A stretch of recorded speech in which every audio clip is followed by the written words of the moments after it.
This video is going to blow your mind. Stay tuned.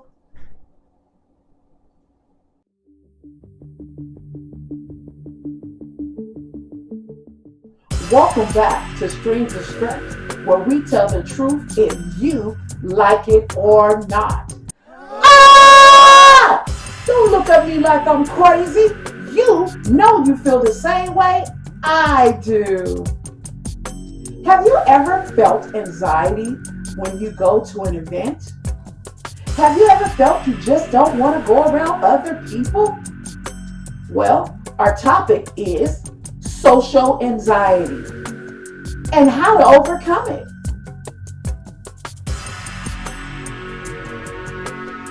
Social anxiety is a common, treatable condition, but you don't have to be alone with it. Here are some tips to help you cope if you suffer from social anxiety.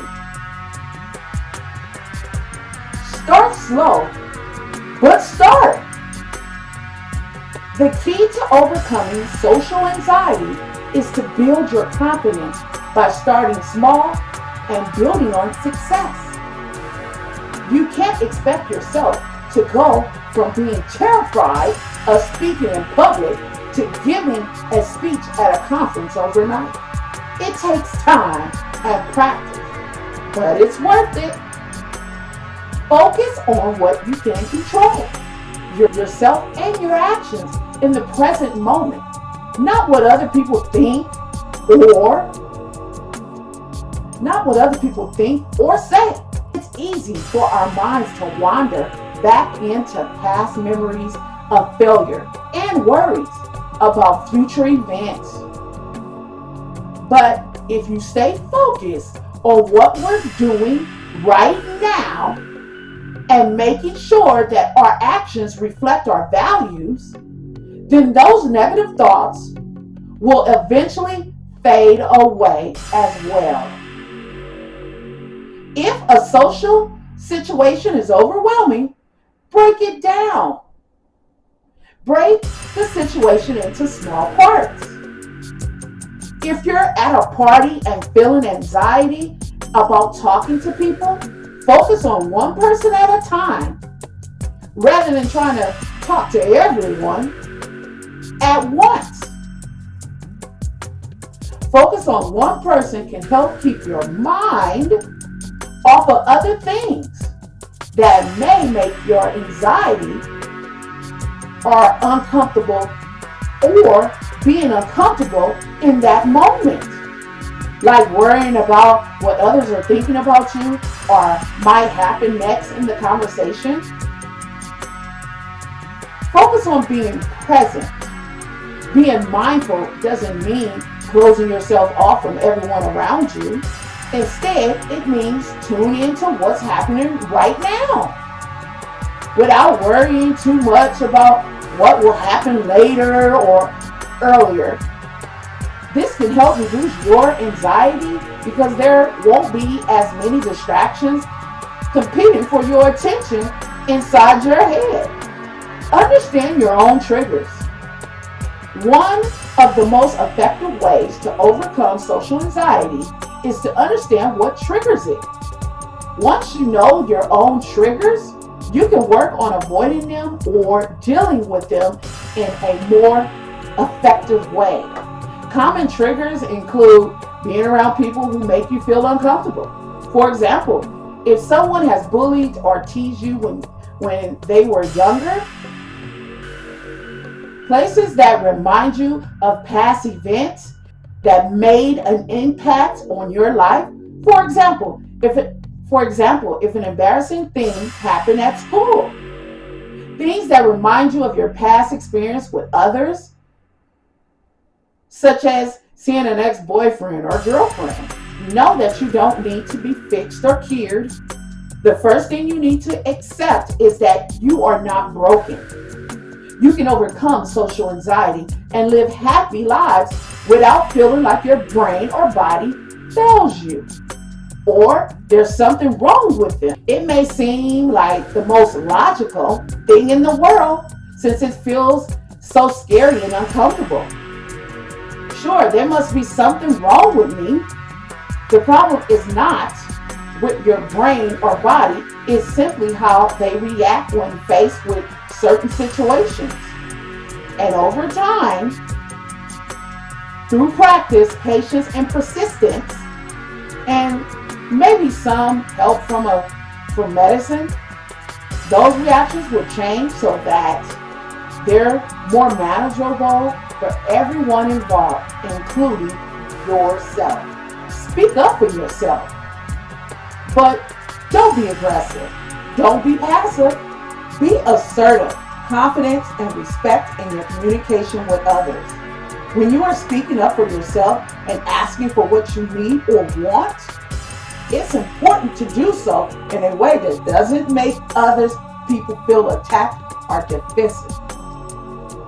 It also is important not to blame them or make them feel bad about themselves.